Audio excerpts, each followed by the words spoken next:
See, Eastern European countries have priced their cars very competitively to buy themselves a foothold in the West, and that price has reflected the fact they're using largely outdated technology, like, for example, this Yugo, based on the old Fiat 127. But now things are changing. We've seen Lada's Samara and Skoda's Favorit reflecting a newer technology. They're now joined by the Sana, Yugo's attempt to compete directly with Western designs, albeit at the lower end of the price spectrum. We asked Tiff Needell to put it to the test.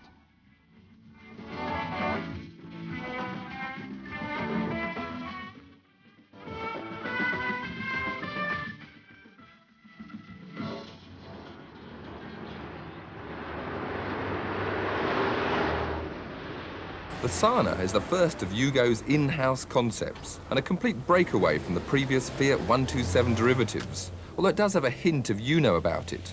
Not surprising, as it was styled by Giorgio Giugiaro, who was responsible for the Yuno, as well as, amongst others, the Volkswagen Golf and the Lotus Esprit.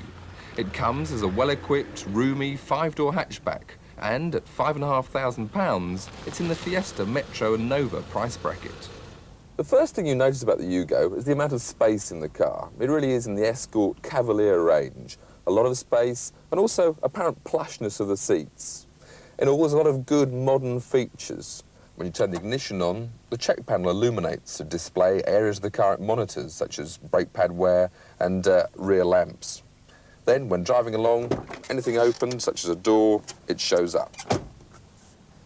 Although the check panel does show me the door open, there are a few things missing. It doesn't tell me if I've left the choke out, which is most important these days. Also, there's no clock anywhere in the car, which I found a bit frustrating.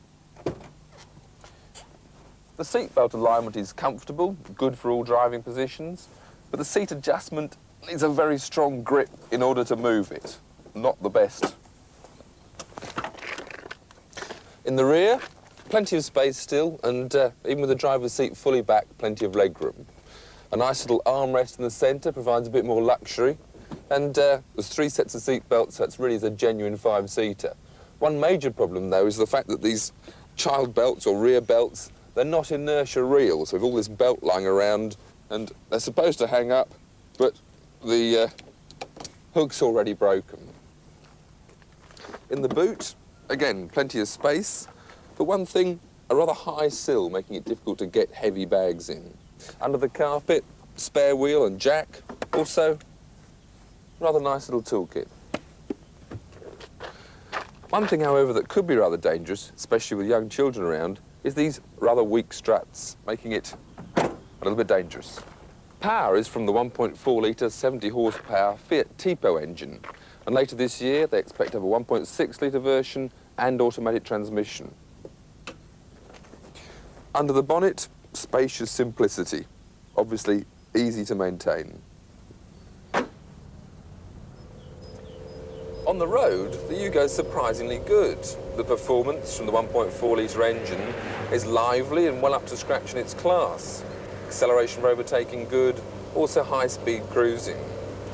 The suspension is quite firm, almost semi-sport suspension, and this gives good handling characteristics, but it's a shame that the steering itself is rather heavy with a rather dead feel, and there won't be any power steering option available.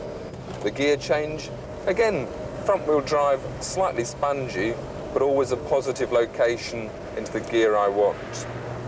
The controls themselves, I have these paddle switches, fingertip controls, which is rather unusual. The wipers on the right, indeed a rather pleasant single wiper, which I rather like. On the left there's the headlamps, and there is a small possibility of occasionally, when you go to indicate right, as happened to me once last night, of knocking all the lights off.